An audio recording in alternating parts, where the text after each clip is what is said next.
नमस्कार, मी अभिजित खांडकेकर तुम्हा सगळ्यांचं स्वागत करतो आजच्या भागात। आपण पाहत आहात क्रिमिनल्स, चाहूल गुन्हेगारांची। आज मी तुम्हाला एका अशा गुन्ह्याबद्दल सांगणार आहे ज्यानं संपूर्ण महाराष्ट्राला हादरवून सोडलं। बालपण सरून तारुण्यापूर्वीचा काळ म्हणजे पौगंडावस्था अर्थात टीनेज। या वयामध्ये निरागसता, कुतूहल आणि समजूतदारपणा या सगळ्यांचा फार सुंदर संगम झालेला असतो।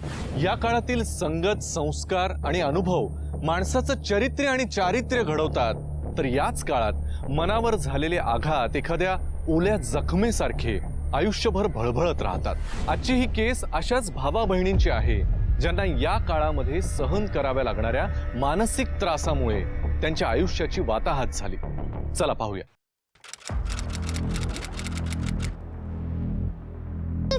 चल चल लवकर चल।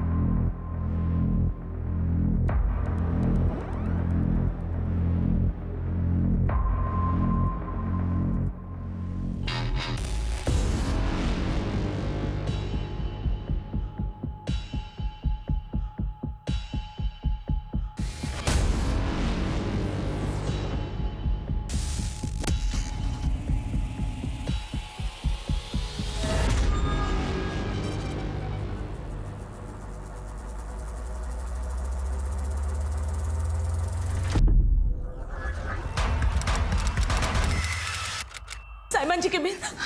ओ मॅडम, ओ कुठे चाललात तुम्ही? ओ मॅडम, तुम्ही नाही जाऊ शकत। माझी मुलं हरवली आहेत, मला साहेबांना भेटायचं आहे। घुसू नाही शकत आतमध्ये, मॅडम। मुलं हरवली आहेत, मंदार आणि मयुरी। मॅडम बसा, आधी बसा बसा। साहेब बोला मॅडम। साहेब, माझी मुलं हरवली आहेत, मंदार आणि मयुरी नाव आहे त्यांची। काय वय आहे त्यांचं? साहेब, मंदार 10 वर्षाचा आहे आणि मयुरी 15 वर्षाची आहे। 10वीला होती। सकाळी शाळेत जायला म्हणून घराबाहेर पडले, पण शाळेत पोहोचलेच नाही।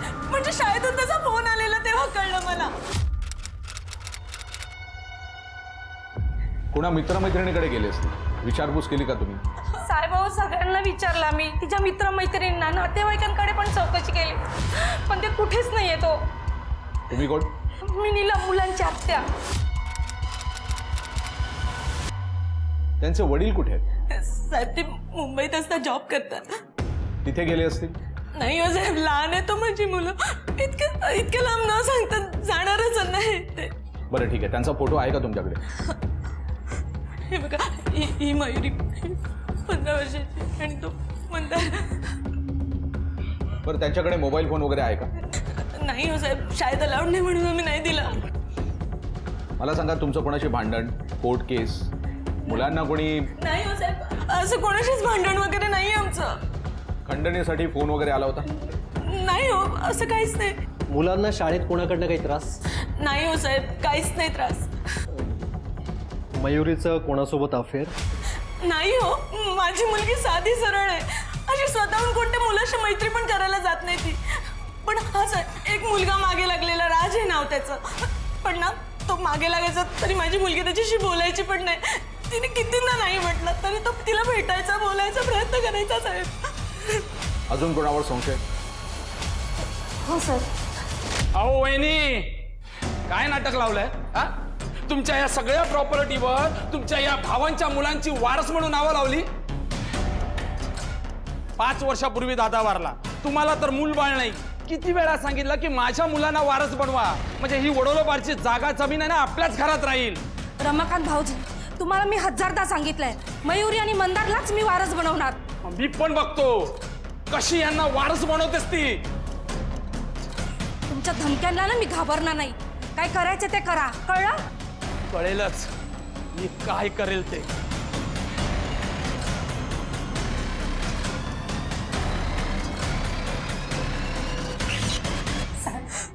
साहेब, रमाकांत खूप उलटा खर्चाचा माणूस आहे, कदाचित त्यानेच मुलांना गायब केलं असेल। साहेब साहेब, प्लीज शोधा हो त्यांना। ठीक आहे, काळजी करू नका मॅडम, आम्ही लवकरात लवकर त्यांना शोधू। तुम्ही एक काम करा, स्मिता मॅडमकडे तुमच्या मुलांची सगळी डिटेल्स द्या, ठीक आहे? या बाय।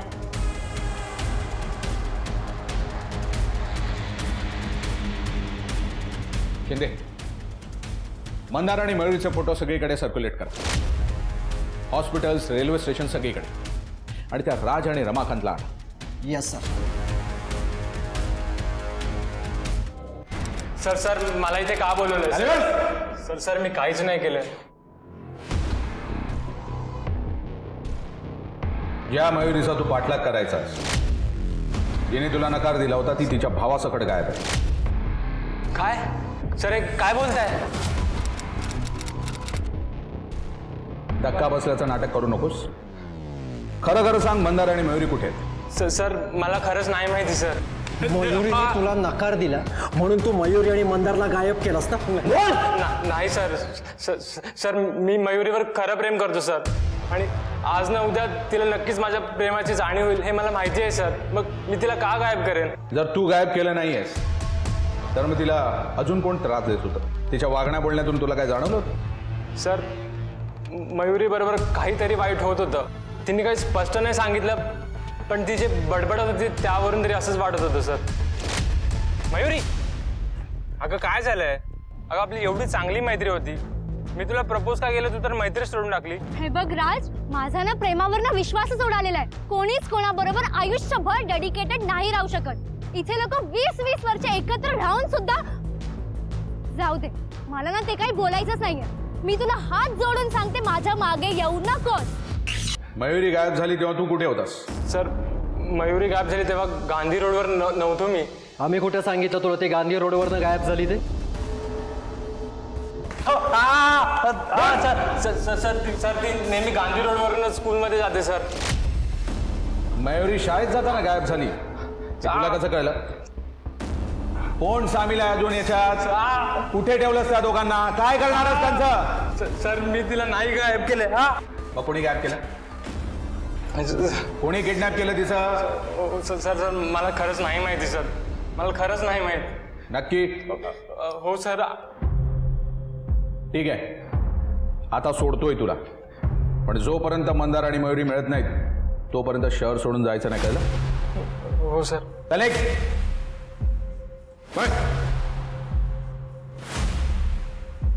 शिंदे, हा राज आपल्यापासून काहीतरी लपवतो. साध्या विषयातल्या आपल्या माणसाला याच्यावर 24 तास लक्ष ठेवायला सांग. याच्या CDRs काढा. याच्या मित्रमंडळींमध्ये यांच्याच वयाच्या एका खाबऱ्याला घुसवून अजून काय माहिती मिळते का बघ. काय म्हणाली होती मयुरी? 20 वर्ष एकत्र राहूनही डेडिकेट नाही राहिली. हे काम करा, या मयुरीच्या आई वडिलांचे सुद्धा CDR काढायला सांग. Yes sir.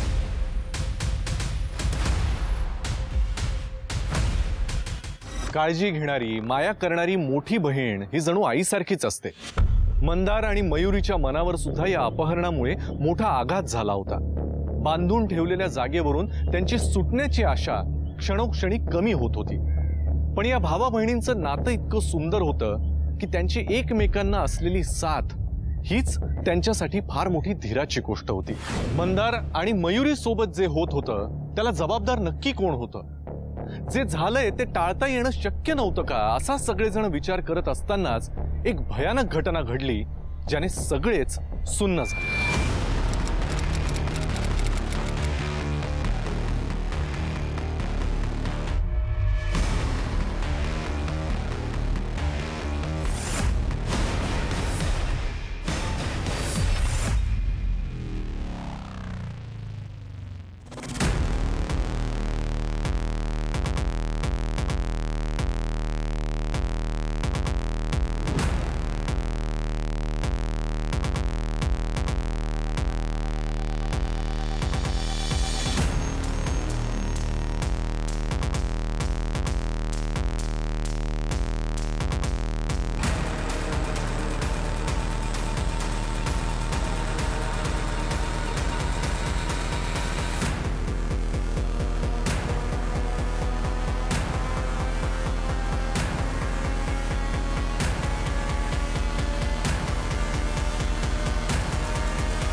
सगळीकडे सर्च करा, बघा काय मिळतं का.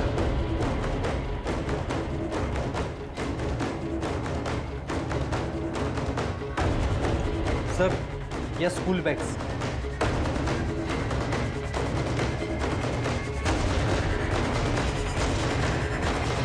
सर याच्यावर मंदारचं नाव.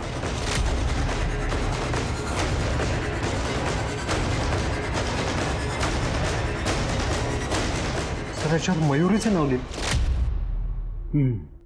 म्हणजे त्या मुलांना इथेच कोंडून ठेवलं होतं. ते रक्त मुलांचं तर नाहीये ना. सर ज्याने या मुलांना किडनॅप केलं त्या व्यक्तीचा शर्ट असं. रक्ताचे डाग पण आहेत. इकडे केस आहे. एक काम करा, या केसाचा DNA आणि या रक्ताचा DNA मॅच करा. आणि त्या मुलांची आई अनिता, तिच्या रक्ताच्या DNA बरोबर या रक्ताचे DNA मॅच करून बघ. रक्त ओलं आहे म्हणजे तो माणूस त्या मुलांना घेऊन लांब गेला नसता. चला.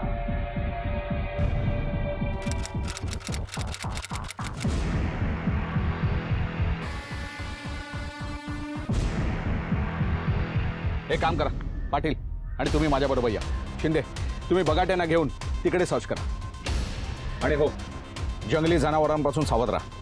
Yes sir. गो. चला.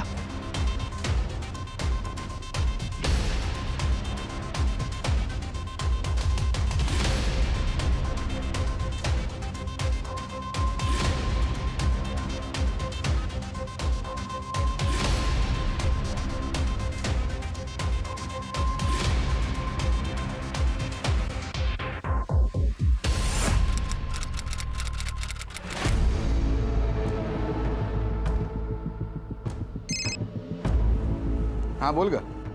हॅलो, मयूर आणि मंदार हरवलेत. काय असं कसं हरवतील? कसं ते काय झालं? काय तू कुठे होतीस मग? शाळेत जायला निघाले होते पण पोहोचलेच नाहीत. मी नीलम वनसांसोबत पोलीस स्टेशनला गेले होते. ते शोधतात पोलीस. मी मी मी करतो काहीतरी. तू तू तू काही कळलं तरी मला अपडेट कर लगेच.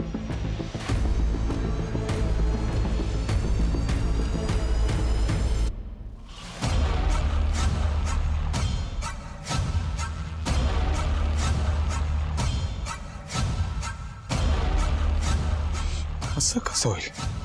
कितीही बिझी असली तरी ती माझा फोन उचलणार नाही असं होणार नाही. काहीतरी गडबड आहे.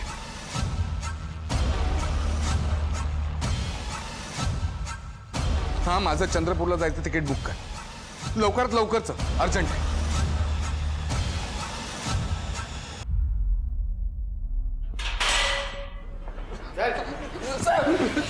तुझ्या गोडाऊन मध्ये मंदार आणि मयूरच्या स्कूल बॅग्स मिळाल्या. रक्त सांडवतं तिथे. कुठे आहे मंदार, मयुरी? बोल. साहेब, मी खरंच सांगतो, मला मुलांविषयी काहीच माहित नाही. सांगतो. हे बघ, मंदार आणि मयुरीच्या जीवाचा काय बरं वाईट झाला ना, आयुष्यभर उलटा लटकवीन तुला. बोल. मी खरंच सांगतो, मला काही नाही माहित साहेब. मला सोडा. शिंदे, बगाटे, खरं बोलत नाही ना तोपर्यंत सोडा याला. मला स्टेटमेंट पाहिजे इथं.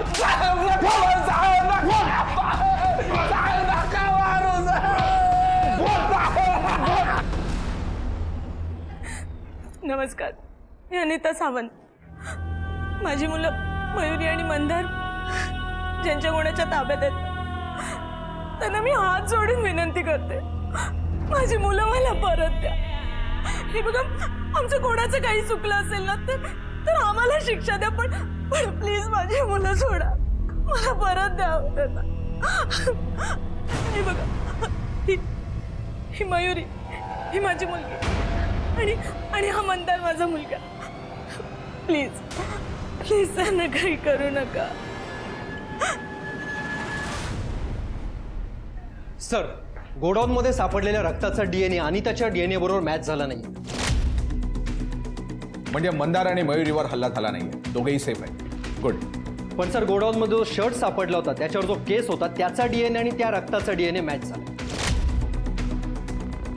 म्हणजे ज्याचा तो शर्ट आहे त्यानेच मंदार आणि मयुरीला किडनॅप केलं का? कुणीतरी त्याच्याकडनं किडनॅपिंग करून घेतलं आणि नंतर त्याच्यावर हल्ला केला आणि त्या दोघांना घेऊन पळून गेला. सर असं असू शकतं की त्या मुलांनीच त्या किडनॅपरवर हल्ला केला असेल आणि पळून गेले असते, पण चारी बाजूला जंगल असल्यामुळे ते वाट चुकली असते. शक्यता कमी.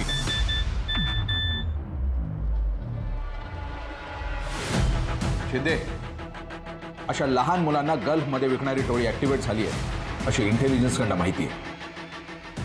जर मंदार आणि मयुरी अशा लोकांच्या तावडीत सापडले असतील ना, तर त्यांना वाचवणं चॅलेंजिंग होणार आहे.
मंदार, मंदार उठ बाळा. ताई मला भीती वाटते. ताई रडू नको मंदार, आपण लवकरच या जंगलातून बाहेर निघू. मला या जंगलाच्या बाहेर नक्की भेटेल कोणीतरी. आपण पोलिसांची मदत पण घेऊ. ठीक आहे बाळ, चल. ताई आपल्याला कोणी किडनॅप केलं असेल ग? आपण मेलो किंवा गायब झालं तर त्यातून त्यांचा काय फायदा होणार ग? ताई काय झालं ग? ताई ताई काय झालं? हॅलो बाबा, मला न तुम्हाला काहीतरी सांगायचंय. बोल ना, काय झालं? हे तुम्हाला फोनवर नाही सांगू शकत. बाबा तुम्ही सुट्टी टाकून लवकर घरी या. बरं ठीक आहे, मी लवकरात लवकर रजा टाकतो, काहीतरी करतो आणि देतो तिकडे. हा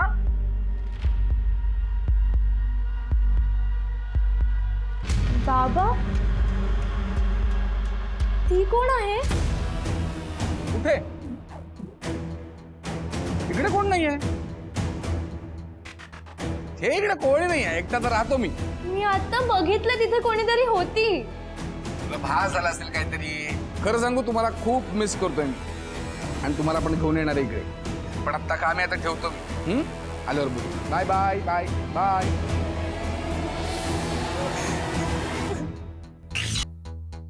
ताई काय झालं? का रडतेस तू? काही नाही म्हणतात, काहीच नाही.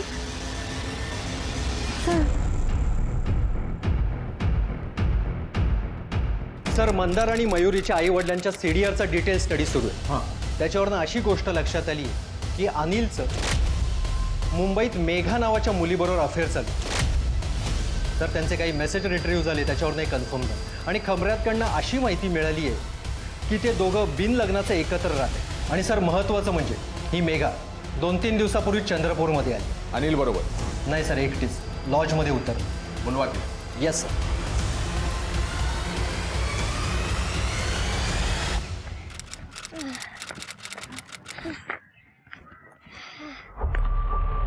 मंदार काय झालं? ताई खूप तहान लागली ग. कालपासून काही खाल्लं पण नाही. थोडा धीर धर बाळा, आपण काहीतरी करूया. आपण लवकरच बाहेर जाऊया. चल उठ. ताई हा त्या माणसाचा मोबाईल आहे ना? कॉल करते का? रेंजच नाहीये मंदार. मी बघते.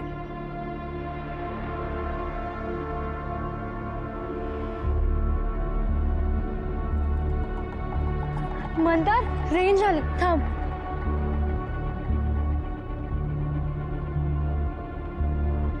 Hello, Ramnagar police station control room, constable Kadam बोलतोय. हॅलो, मी मयुरी अनिल सावंत बोलते. माझ्याबरोबर माझा छोटा भाऊ मंदार सावंत पण आहे. आम्ही दोघं किडनॅप झालो होतो काल. आम्ही तिथल्या माणसाचा मोबाईल घेऊन पळून आलोय. आता एक्झॅक्टली तुम्ही कुठे आहात? तिथलं काही लोकेशन सांगू शकाल? काहीच माहिती नाहीये. हे पूर्ण जंगल आहे. हॅलो हॅलो मंदार, फोनची बॅटरीच डाऊन झाली. आता काय करायचं ग ताई? काही ताकद पण नाही. आता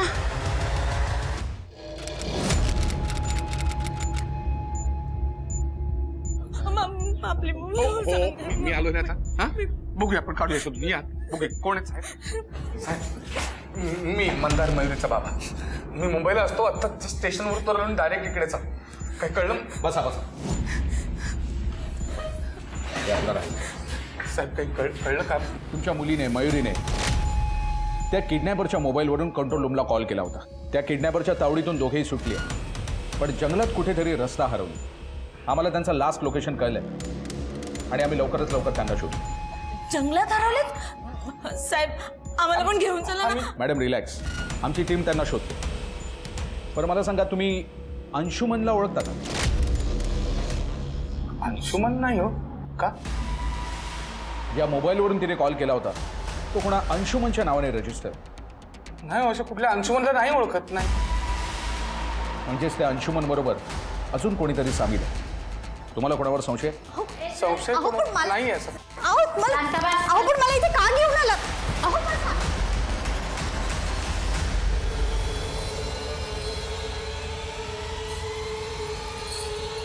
ठीक आहे मॅडम तुम्ही घरी जा आम्हाला यांच्याशी बोलायचं. हो तू जा घरी आता हा मी आहे इथे मी थांबतो. एक बॅग घेऊन चाल फक्त.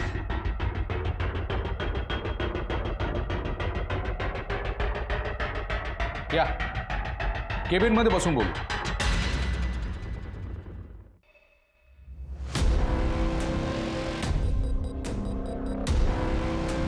ओळखता?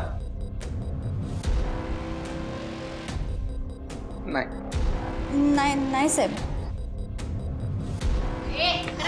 अफेअर होता ना तुमचा? आ? मुलांमुळे बायकोला डिवोर्स देता आला नाही म्हणून मुलांनाच गायब केलं. नाही साहेब त्याचं हे बघा खरं बोला नाही तर खरं वजवून घ्यायचे खूप रस्ते आहेत आमच्याकडे. बोल. साहेब मी मान्य करते की आमचा अफेअर होता पण सर या किडनॅपिंगमध्ये आमचा काहीच हात नाहीये साहेब. मग तुम्ही चंद्रपूरमध्ये काय करते? तुम्ही इथे आल्यानंतर तुमच्या बॉयफ्रेंडची मुलं किडनॅप होतात. काय अर्थ निघतो यातनं? ओ साहेब मी खरंच सांगते साहेब माझा किडनॅपिंगमध्ये काहीच हात नाहीये साहेब. मला फक्त अनिलशी लग्न करायचंय म्हणून मी इथे आले मुलांना बघायला साहेब तो मुलांमुळे डिवोर्स घ्यायला तयार नाहीये साहेब मी याचा मुलांसकट स्वीकार करायला तयार आहे साहेब आईशपथ सांगते आमचं किडनॅपिंगमध्ये काहीच हात नाहीये साहेब. हो नाटकं पुरे करा मॅडम. बघाडे मॅडम घेऊन जा दोघांनाही. यांचं व्यवस्थित स्टेटमेंट लिहून घ्या. हो साहेब चला जा. साहेब ऐकून तरी घ्या साहेब.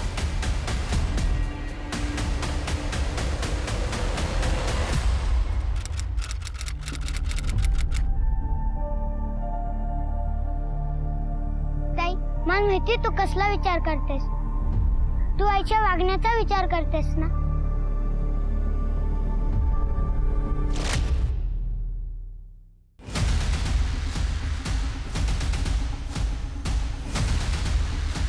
मयुरी अगं तू शाळेतून घरी आलीस. मयुरी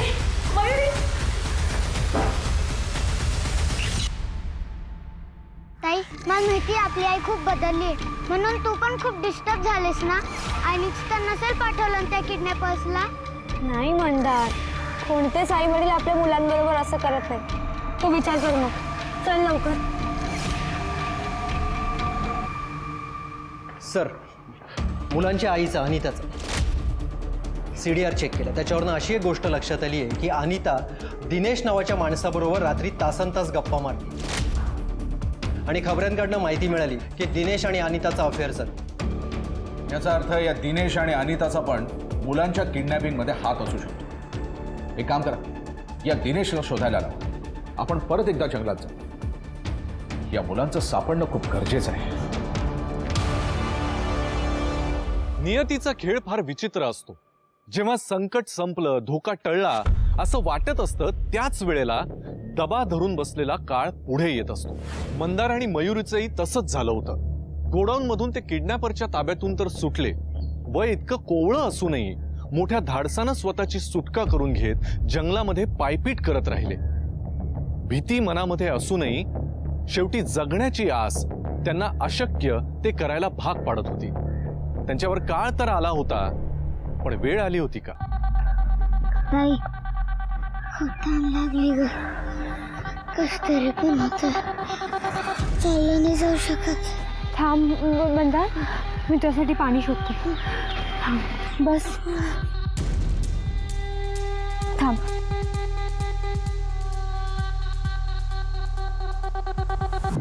इथेच थांब. मी तुझ्यासाठी पाणी शोधते. इथेच बसून राहा, उठू नको.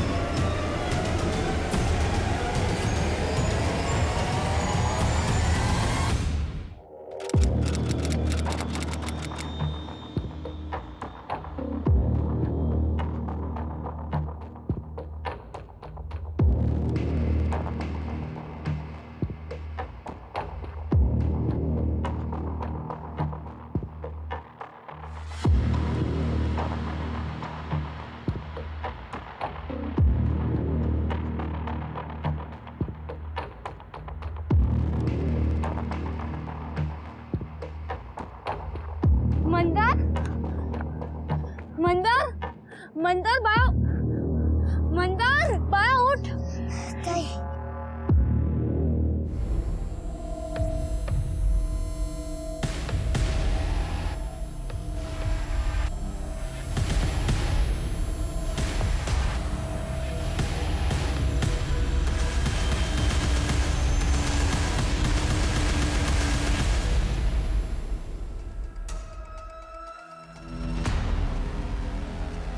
सर,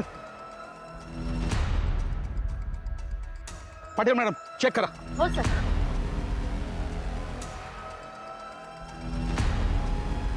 सर, आज आपल्यासारखे मार्क्स आहेत. मंदार अजून त्यांच्या तावडीत असेल. त्याला शोधणं खूप गरजेचं आहे. पाटील मॅडम तुम्ही इकडे लक्ष द्या. वाघमारे पाटील तुम्ही इकडेच थांबा. चला.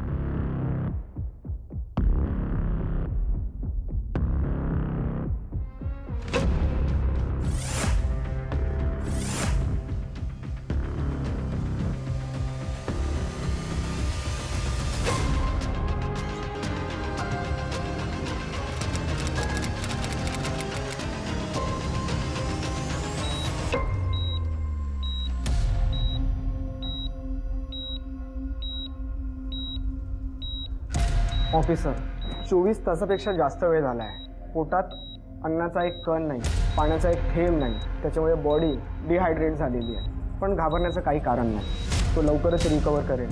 मंदार, मंदार, मंदार बाळा काय झालं? मॅडम, बघा ना काहीच. प्लीज, त्याला आरामाची गरज आहे. मयुरी मयुरी कुठे?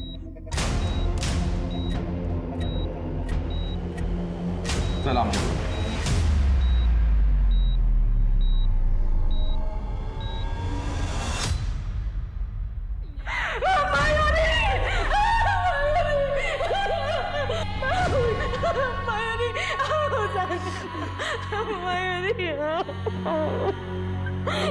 काय झालं?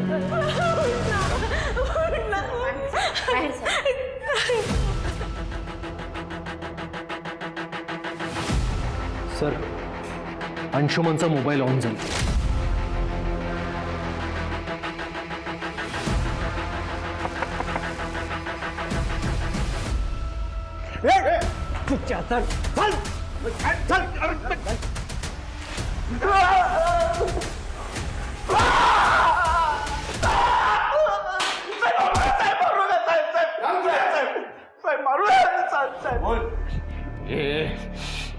अंशुमान, तुझ्या मोबाईलवरून मयुरीने फोन केला होता.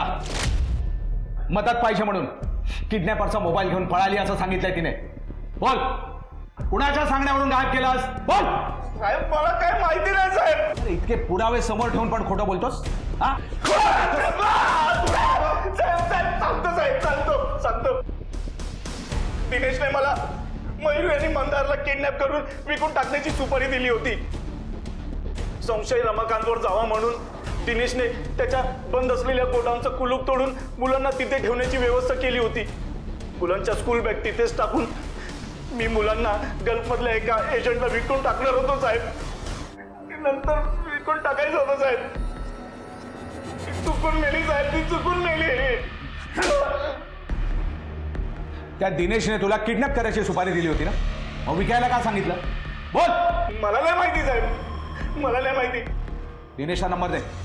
9806. सर हा नंबर तर माझ्याकडे सेव्ह आहे. कोणाचं?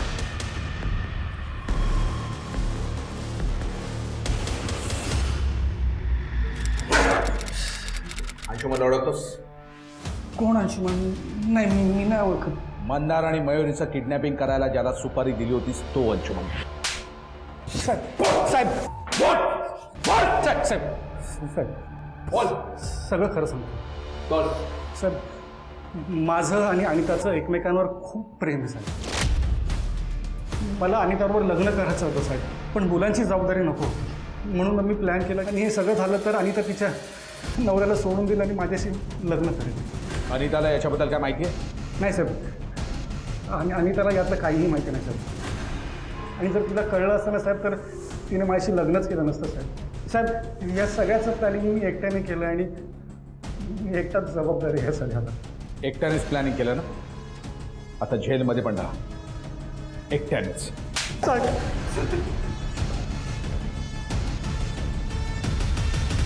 सुख ओरबाडून घेत जगायची सवय लागली की प्रेम, विश्वास, त्याग, बलिदान या शब्दांचे ना सोयीस्कर अर्थ काढले जातात. अनितावर प्रेम करणाऱ्या दिनेशला अनिता ज्यांच्यावर जीवापाड प्रेम करत होती ती मुलं मात्र नको होती. मुलं म्हणजे जीव की प्राण असणाऱ्या अनितानं मुलं कळत्या वयात असताना विवाहबाह्य संबंध ठेवले खरे, पण हा विचार केला नाही की हे मुलांना जेव्हा कळेल तेव्हा काय होईल. अर्थात या सगळ्यांना त्यांच्या वागण्यातून निर्माण होणाऱ्या धोक्याची जाणीव होती, होऊ घातलेल्या गुन्ह्याची चाहूलही होती, पण तरी सुद्धा स्वार्थाची झापडं लावून जगण्याच्या सवयीमुळे यातल्या सगळ्यांनी याकडे दुर्लक्ष केलं आणि ते बेसावत राहिले. आणि याची फार मोठी किंमत मंदार आणि मयुरीला मोजावी लागली. तेव्हा फक्त गुन्ह्याची चाहूल लागून उपयोग होत नाही, तर त्यावर वेळीच सावध होऊन उपाययोजना केली तरच गुन्ह्यापासून बचाव होऊ शकतो. आजच्या या भागात मी अभिजित खांडकेकर तुम्हा सगळ्यांची रजा घेतो. पुन्हा भेटूया एका नवीन गुन्ह्याची उकल करायला पुढच्या भागामध्ये. तोपर्यंत तुम्ही तुमची आणि तुमच्या कुटुंबियांची काळजी घ्या. घराबाहेर पडताना मास्क आणि सॅनिटायझरचा वापर नक्की करा. पाहत रहा क्रिमिनल्स, चाहूल गुन्हेगारांची. जय हिंद, जय महाराष्ट्र.